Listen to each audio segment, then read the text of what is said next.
আমরা শরীফ ওসমান হাদীকে ধারণ করি।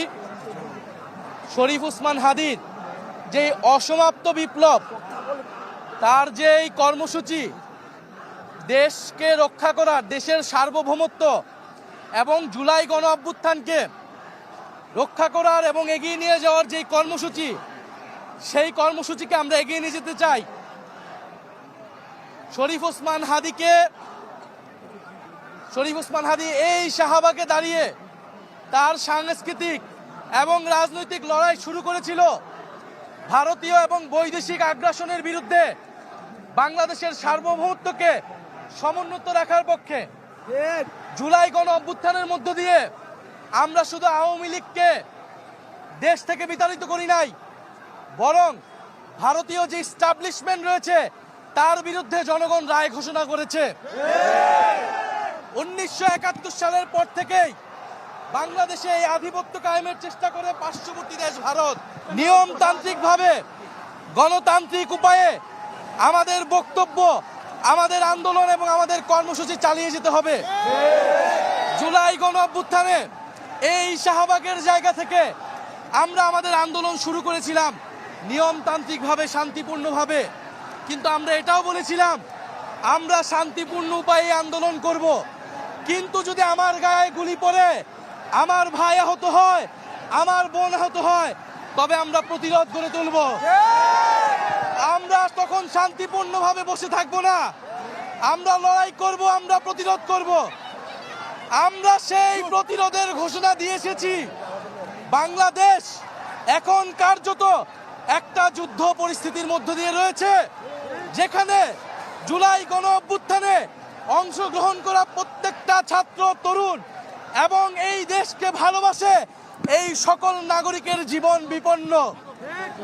কিন্তু আমরা বলেছি আমরা ঐক্যবদ্ধ হলে আমাদেরকে কেউ পরাজিত করতে পারবে না। ফলে আজকে রাতের জনগণের প্রতি আমাদের আহ্বান, কালার এক্সপার্ট, জর্জ স্যাপ এবং মাইল্ড অন হ্যান্ডস টেকনোলজি সমৃদ্ধ অরিক্স ক্রিস্টাল ওয়াশ আপনার লন্ড্রি এক্সপার্ট। আমরা সকলে ঐক্যবদ্ধ থাকব, আমরা সকলে আমাদের জায়গা থেকে দায়িত্বশীল হব।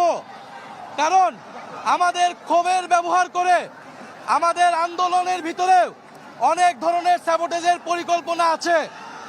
এই সময় নয় জাতিকে বিভক্ত করার, এই সময় আমাদের লড়াইয়ের গতিমুখকে যারা অন্যদিকে নিয়ে যেতে চায় তাদের প্রতি আমাদেরকে সতর্ক হতে হবে। জুলাই গণ অভ্যুত্থানে আমরা কিন্তু ঐক্যবদ্ধ ছিলাম, আমাদের কর্মসূচি ছিল স্পষ্ট, আমরা ঐক্যবদ্ধ হবে সেই কর্মসূচি দিয়েছি। আজকে আমরা আহ্বান করছি বাংলাদেশের ফ্যাসিবাদ বিরোধী সকল রাজনৈতিক দল, সকল সামাজিক শক্তি, রাজনৈতিক শক্তি একই মঞ্চে এসে দাঁড়ান, একসাথে কথা বলুন, বাংলাদেশকে ঐক্যবদ্ধ করুন। আমরা একই সাথে আমরা এই আধিপত্যবাদের বিরুদ্ধে আমরা আগামীকাল কর্মসূচি দিতে চাই। আমরা সকল পক্ষের সাথে আজকে রাতে কথা বলবো এবং আমরা আগামীকাল যে ওসমান হাদীকে যারা খুন করে ভারতে পালিয়েছে তাদেরকে ফেরত দিতে হবে, তাদেরকে ফেরত দেওয়ার আগ পর্যন্ত ভারতের সাথে আমাদের কোনো ধরনের সম্পর্ক থাকতে পারে না। এবং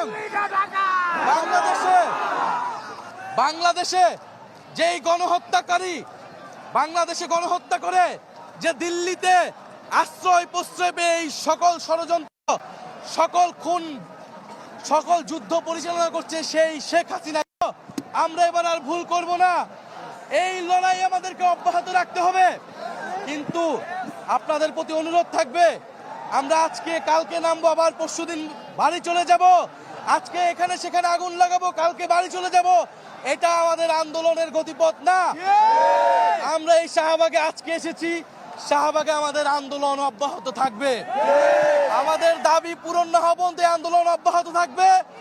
আপনাদের সকলের প্রতি আহ্বান থাকবে, যার যার জায়গা থেকে আমরা দায়িত্বশীলভাবে, গণতান্ত্রিকভাবে আন্দোলন চালিয়ে যাব। যারা এই আন্দোলন এবং জনগণের ক্ষোভকে ব্যবহার করে আন্দোলন বিপথে নেওয়ার চেষ্টা করবে, তাদের প্রতি আপনারা সতর্ক থাকবেন।